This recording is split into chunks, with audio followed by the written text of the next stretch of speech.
that you have found your table, they are unnecessary. So if you feel like moving them, you can do that. Just lay it down or put it on the floor under the table. Just don't trip on it. Anyways, we are going to begin. Good evening, ladies and gentlemen. My name is Ross Wedley. I'm the chair of the Manitoba Basketball Hall of Fame Museum. And I'd like to welcome you to the 17th Manitoba Basketball Hall of Fame Induction Dinner.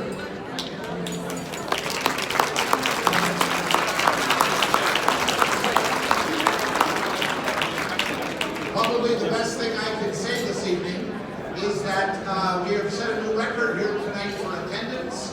Looking around the room, I can tell you there are 356 people here. Thank you very much.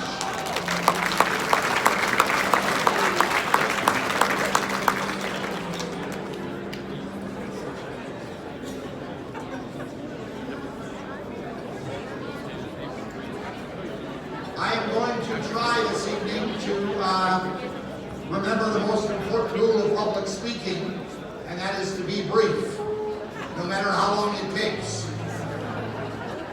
In our Manitoba Basketball Hall of Fame, we have at this point, before tonight, 97 players who have been inducted, 71 builders, and 39 groups of teams.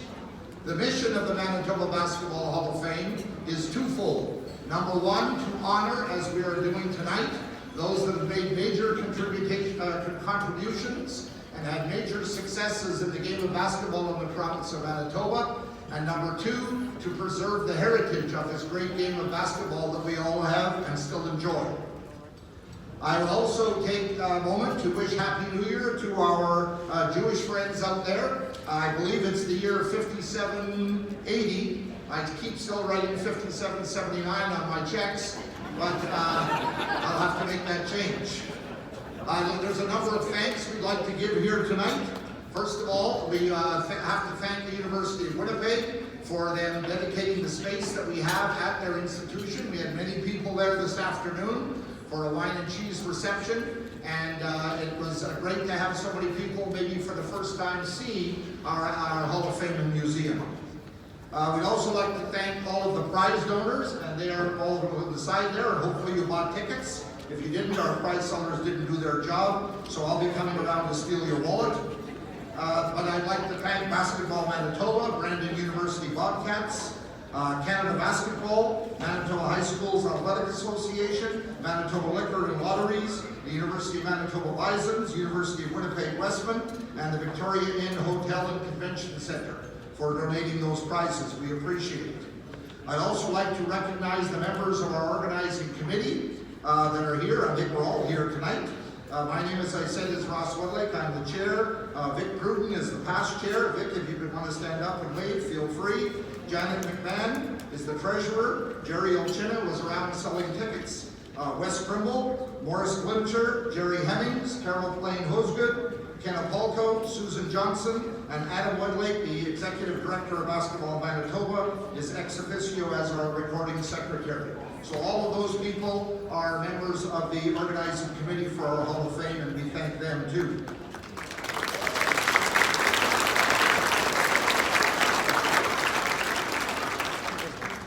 I'd like to also just give you a very brief history of the Manitoba Basketball Hall of Fame. It was developed as an idea in the early 1980s, and I was not involved, and none of those people that I listed earlier were at that time, and it was just an idea. The first induction took place in 1983. It was actually on April the 23rd of that year. We have the programs from all of the inductions. And it was a group of people, all of whom have passed since then, and I'll just list their names. They are all now members of our Hall of Fame. They were Charlie Campbell, Hugh Penwarden, Earl Sutton, John McWilliams, Whitey Carlson, Jim Bullock, Don Kerr, and George Fontaine. Those were the people who really started the idea of having a Basketball Hall of Fame, and we thank them for their leadership, really, of what they showed. For 18 years, it existed only as a name, and with inductions taking place in random years. Then in 2001, we acquired some space in the University of Winnipeg, not where we are presently located, but the site was actually open. And you can see there are some pictures of the opening up there. Some of those people you might recognize, some of our stellars who are here tonight are in those pictures cutting the ribbons. That was our original site. And we finally had a home. And we are still the only province in Canada that has a permanent site for a Basketball Hall of Fame and museum. There is no other province that has one.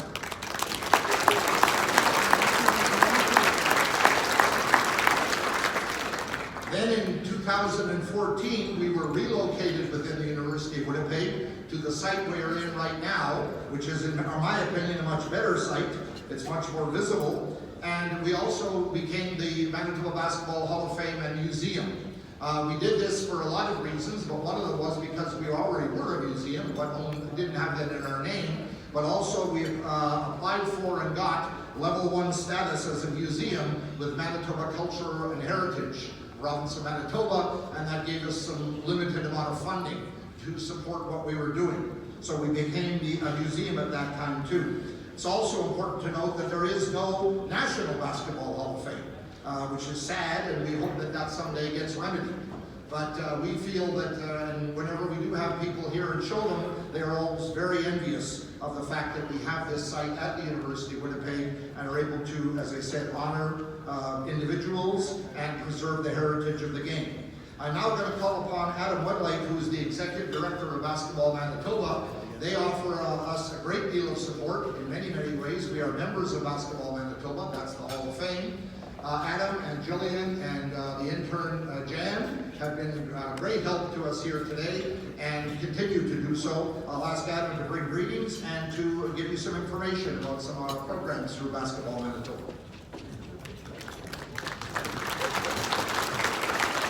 Thank you, Ross.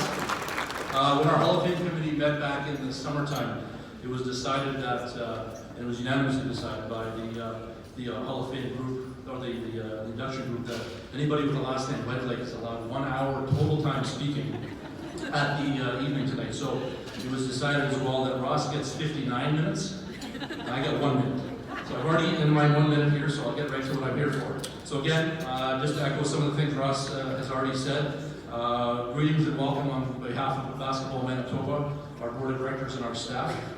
It is of course a great honor to be recognized by our Hall of Fame here this year. We only do this every second year, and of course we would like to gratefully welcome all of the inductees, our players, our builders, and our teams that are being honored this evening. So again, it's a special evening for basketball. So Ross asked me to just quickly speak about something you can see up on your screen here. One thing that we're pursuing here, and we'd like, of course, to seek some additional of your support, is what we started 2 years ago called the Basketball for Life Fund. And what's that there for? Mainly is to do its best to remove as many financial barriers as we possibly can to the next generation of young people that are looking to get involved in our sport. There's more people playing basketball today than there ever has been, and that's wonderful. It, however, brings its share of challenges of making sure that we ensure that we keep that number high and that everybody who wants to play does play. So we have a wide range of people from all over Manitoba that are keen and wanting to play.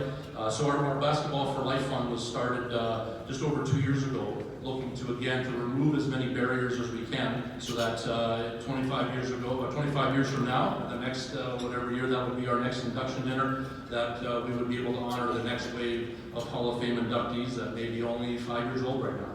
And we want to make sure that we never say no to anybody. We want to make sure that everybody has an opportunity to play. So as part of this, just like I said, just over 2 years ago, we launched what you can see on your screen there is a basketball specialty license plate.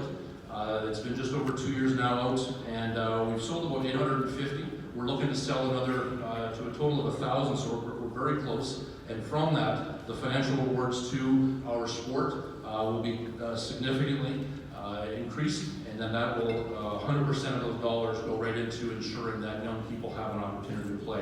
It also goes to help the next wave of coaching as well. So when we do have our young people working with people, our volunteers, that we can support our coaches the best possible we can. We can all probably look back, and many, especially our teams and inductees this evening, your life might be quite different right now. If say you were told 20, 30, 40, 50 years ago that unfortunately we can't have you play basketball because we don't have a team, we don't have a coach, we don't have something, and we want to make sure we never say that to anybody. So again, your support on this is vital. They sell for $70 each at any MPI location. You can get them. There's over 300 locations of any MPI outlet to buy them from. And if you already own a plate, thank you. Thank you very much. I was in the parking lot earlier and I saw a lot of them, which was wonderful to see. If you do have one, I ask that you could go and speak to a colleague, a friend, a coworker, somebody in your life that's involved with basketball, and suggest that they pick one up from us as well. That'd be great. If you don't, here's your chance to support the game that hopefully has changed your life. I know many people here, it's been a life changer for many to stay involved with the game we all love. And again, it will go a long way. So I've already eaten my minute. Ross is down to 57 for those that are keeping track. I'm going to turn it back over to him. Thanks. Enjoy your evening.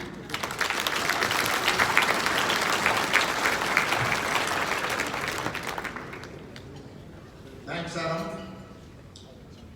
You will notice in those prizes over there that one of the prizes is a license plate. So somebody is, or two of them actually, a set of them, somebody's going to win that tonight. Whoever wins that, make sure you come and see me after, because right now that plate, whatever the number is, 800 and something, is registered to me. And we have to do a little bit of paperwork to sign it over to you. So whoever wins that, make sure you come and see me after. It's quite simple. You just have to sign some things. It will cost you nothing, I promise.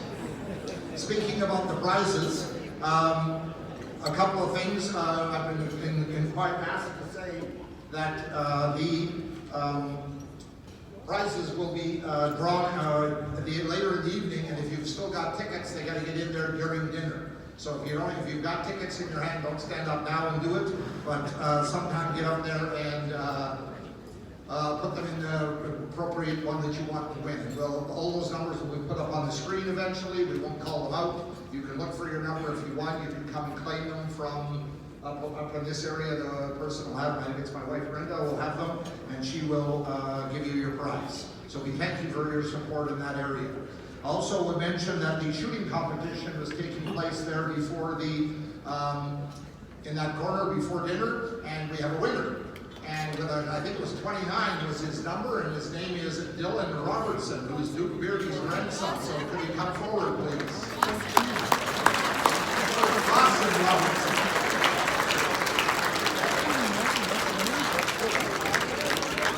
Dawson is winning a prize from the University of Winnipeg for one night in the corporate suite. So if you have, I think it's up to 25 friends. Do you have 25 friends? I know, so I wouldn't be able to go. Right here.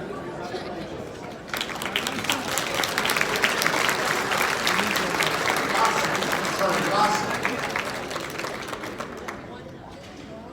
I'd also like to recognize the fact that we have a number of our honored members in the audience tonight. We not only thank them for being here, but we want to recognize the fact that they are here. So in the player category, would these people please stand up and wave? These are the people who have been honored in the past who are here tonight to celebrate other people being honored. First, Dick Bevan. Where's Dick? Stand up and wave, Dick. Wasn't much of a wave. Ken Gallenchuk, he's here. Dave Mills. Ken Apolko. Darryl Rumsey. Ted Snows. Glenn Carterson. Bob Town. There's lots here. Rick Watts. There he is. He's stuck in. And me.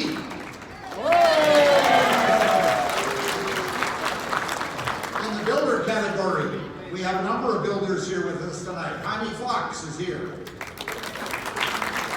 Jerry Hemmings. Jerry Ochina. Larry Markwoodson. Rod Pepler. Good to see Rod. Glad to have you here, Rod. Vic Pruden. Lane Ruff. Bill Woodley. And Dwayne White. We also have people here who are members of teams that have been honored. If they would stand and wave. Greg Daniels. Kim Rupel, Stacy Hawash Yule, or Yule Hawash, Doug McGregor, C. Sanek, Randy Casano, Morley Lip, Lord Johnson, Brian Kornberger, Daryl Flame Hosgood, John Taylor, Ryan Ottenbright, Morris Lyncher, Al Beaver, Devin Daly, Susan Johnson, Ken Crowley, Earl Roberts. Hopefully I didn't forget anybody, but welcome and thank you all to those honored members for their support.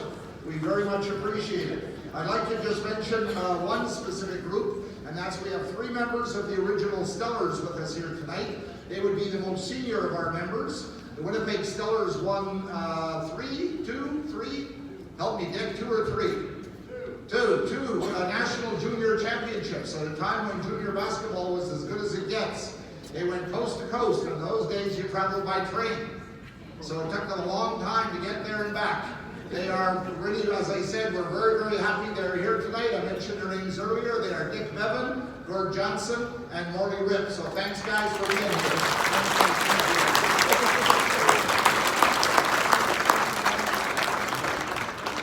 I will now take a moment to say a short grace. At this time, we pause quietly for a few minutes to reflect and to give thanks. We are thankful for sport, teammates, the spirit of competition, memories, all the good things of life, good food and good drink, and for all those whose efforts have set them before us. Let us be good company to each other. Let us enjoy ourselves, and may our friendships be strengthened. But let us not forget that many are less fortunate. What we desire for ourselves, we wish for all. To this end, may we take our share of the world's work and the world's struggles. Amen. Also, as is our custom, let us remember now by name those who have passed away in the 2 years since our last gathering. Some are inducted members of our Hall of Fame. Others were important people in our extended basketball community. We miss all of them. We remember Robert Fargo, Jane Evans, Sarah Ibrahim, James Pettiford, Christopher Baxter, Ernie Goodrow, Bob Payson, Bob Sexsmith, Donovan Gale, Jerry Parkhurst Vilchina, Fred Pisklevich, Lois Dearden, George Elkers, Dale Gamey, Audrey Jones, Mike Viro, Bill Lindsay, Dave Novak, Alex Keenan, Gord Cardinal, Jeff Freeheight, Dave Price, Peter Falk, Sheila Henderson, Doreen Pruden, Eileen Pepler, Stu Farnell, Daniel Brick, Joanne Koski, Ruth Dobbin,